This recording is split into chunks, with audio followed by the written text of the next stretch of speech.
The Housemaid is not a remake. Originally, I thought it was going to be a Hollywood version of a Korean movie called The Housemaid, directed by Am Sang-soo, which itself is a remake of another Korean film from 1960. It all gets a bit complicated. But this new version is not a remake. It's a PaulFeig movie based on a novel. And this is where it all gets a bit wild. Welcome to the Filum Podcast. I've just seen The Housemaid. The erotic thriller has suffered of lately because of the weird puritanical outlook America has in its entertainment. Extreme violence? Fine. Bit of shagging? Nah. God ain't gonna like that.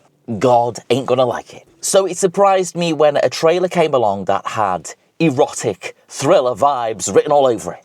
When seeing that first trailer, this film looked deadly serious. I mean, like, stone-faced. As trailer 2 and trailer 3 popped up, I started to feel a little bit, okay, all right then. This is looking a little bit more campy every time I see a new trailer for it. So, let's carry on home and let's talk about The Housemaid. All right, I suppose the first thing we need to say about The Housemaid is PaulFeig. That's what we need to say. Because PaulFeig has got form for films like this. His filmography is a sort of cross between terrible stuff and really great stuff. We have the highs of something like Bridesmaids, and we have the lows of something like Ghostbusters 2016. Now, when I first saw Ghostbusters 2016, I'm kind of thinking to myself, right, everyone in the world hates this film. Everybody in the world hates Ghostbusters 2016. They're all exaggerating it. It ain't nowhere near as bad as what they're saying. Well, it is. It's awful. You've got some super talented people starring in Ghostbusters 2016. Super talented comedians, in fact. How they all managed to be terrible is... I don't understand it. I don't understand it. And I suppose the idea was great. The execution was terrible. I think it was trying to be a bit too smart, but it ended up being not smart at all, completely flat and completely unfunny and just pretty bad, to be honest with you. Pretty bad. We contrast that with something like Bridesmaids. Now, Bridesmaids is a truly awesome piece of, not just comedy, but a truly awesome piece of filmmaking. Bridesmaids is one of those films that you can watch many times. The jokes and the zaniness of it all never ever get old. It's really fantastic. And PaulFeig is the director of both Ghostbusters 2016 and the director of Bridesmaids, which is... And Housemaid is a little bit more Bridesmaids than it is Ghostbusters. And that's a really good thing. The first people we meet in the movie are Amanda Seyfried and Sydney Sweeney. Sydney Sweeney, she's got the glasses on, pulling up in a beat-up kind of car. It's all like, okay, what's going on here? She knocks at the front door. Amanda Seyfried opens the door, and she is the typical Desperate Housewives, suburban, rich, pampered lady wife. And you genuinely don't know how this is going to unfold. Now, I don't read books, right? I can read, but I don't read. So I've not got any exposure at all to The Housemaid, the novel. If you've read the book, I'm going to take a wild guess and say that it's probably very different. So like all book adaptations that are made into films, you know, don't go expecting to see what happens in the book. A book is many, many pages long, takes many, many, many days or weeks or whatever to read. A film is 2 hours, so you've got to leave things out.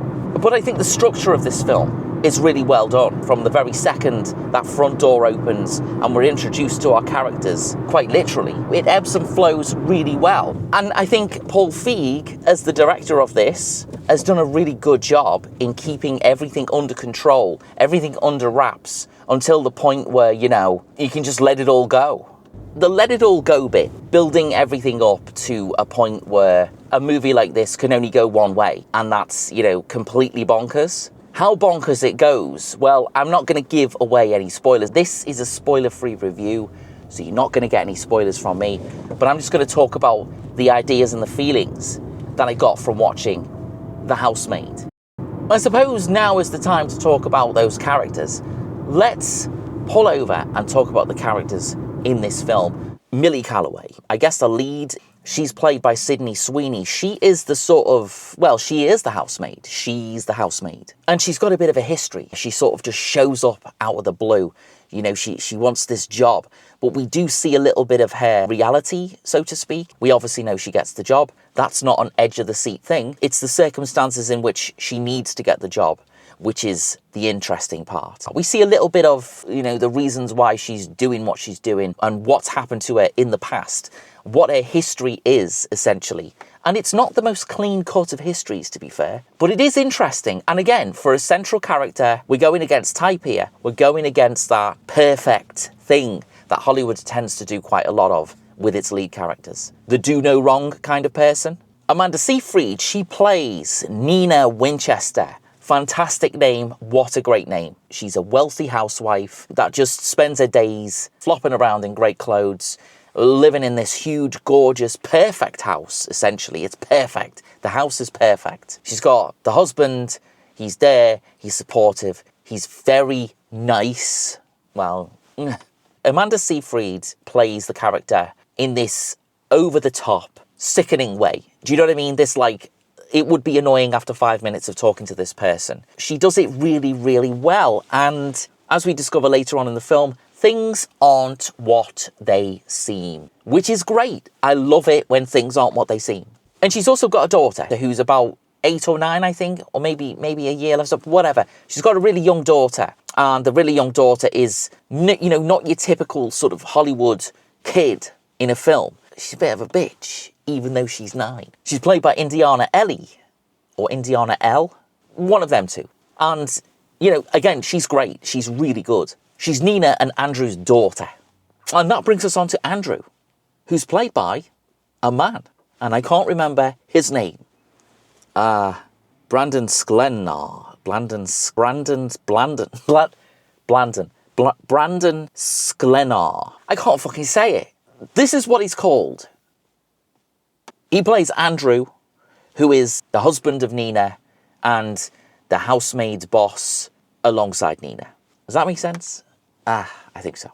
And he's very nice. I mean, he's really nice. He's just so nice. He is lovely. And is it reality or is it all a trick? The thing that happens with your man Andrew did most definitely take me by surprise.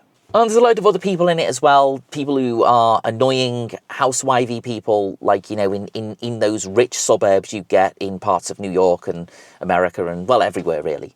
They don't do anything all day except drop the kids off, and they don't even do that because they've all got nannies to do it, and they all gossip about everybody and each other and behind each other's backs, and there's all that going on. It's all fun, and it's all tongue-in-cheek, and it's all blah. Do you know what I mean? It's all just blah. And it's great. It's really, really well done.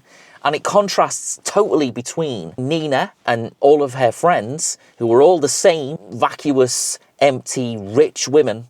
And you've got the sort of grounded reality of somebody like Millie, who is, you know, as I say, she's played by Sydney Sweeney. I think Sydney Sweeney is a great actor. I think she's really good. Everything that I've ever seen her in has been all right, apart from that film with the guy who's in The Running Man, Glenn Powell. I think it's called Anyone But You or Anything But You or whatever. It's just awful, really bad. So, you know, twists and turns are what we see in The Housemaid. It's great at blindsiding the audience as to what's going on. It's one of those kind of films. It's one of those movies that does take you on a ride and drops you off here and there and makes you go, there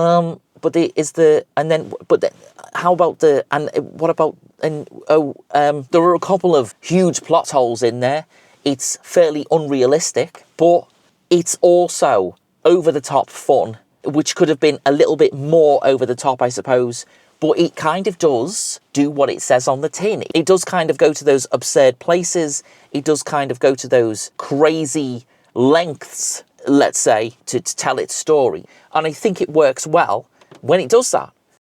Enjoyment. Will you enjoy this film? You go with your friends, or you go on your own, or you go with your partner, whatever. Will it be something worth seeing on the big screen cinematically? The answer to that question is most definitely yeah. My other review was of sentimental value, right? Which is, I mean, yeah, it's in a different league to this, to be fair.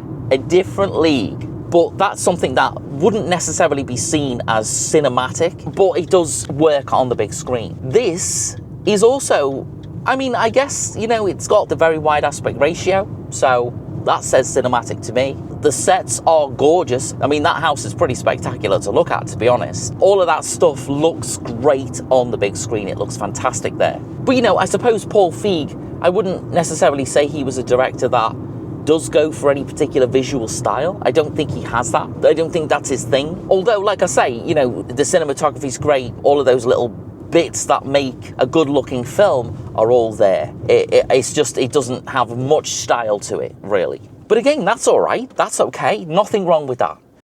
We're here to sum up The Housemaid. The Housemaid is a PaulFeig movie, and it's a PaulFeig movie that's on the side of good PaulFeig movies. Because when we talk about bad PaulFeig movies, we definitely have a clear winner, and that's the 2016 version of Ghostbusters. It's awful, terrible, terrible stuff. But The Housemaid is not terrible. The Housemaid, in fact, is really quite good. It's got some great performances from Amanda Seyfried, Sydney Sweeney, and it's also got a really great performance from the man, who I can't remember the name of. So the big question is it worth going to see in the cinema on the big screen? Now, I went to see it quite late. It's been out for quite a while, and I always wanted to go and see it anyway since it first came out, but there was a few other things that I saw beforehand, and I just didn't get around to doing it. But I'm glad that I went to see it on the big screen, because the big screen experience with The Housemaid was a good experience. As with a lot of slightly zany, slightly crazy movies that go a little bit off the rails, it's always good to see these things with a crowd. And I say that a lot on the channel, but it's absolutely true. When you get those squirmy moments that I mentioned earlier, and this film's got a few of those moments in, it's got a combination of two things. It does have that zaniness and craziness, not as much as I'd like it to have had. I'd like it to have gone off the rails a little bit more than it does, but I think it's very satisfactory when it does. Its characters are well drawn, its characters are well played, and its characters are well put together, most certainly. I wouldn't say this is a must-watch on the big screen, but because we advocate for that sort of thing here on the channel, I say go and see it on the big screen if it's still around. You'll come out of the cinema and you'll be like, well, yeah, that was a bit nuts, wasn't it? But also fun, entertaining, and a little bit heartwarming. All down to the characters, of course. The characters and the people who play the characters are great in this. They're working well together, they're firing on all acting cylinders, and they're doing a great job. PaulFeig also has created a really good film that I think, no matter where you see it, you're gonna go, hey, you know what, that was all right, that. Because The Housemaid is all right. We're done here. That was my review of The Housemaid. Get out there and go watch it if you feel like something nutty and crazy and filled with a bit of heart. This is the Filum Podcast. I will see you again next time for another review coming up soon.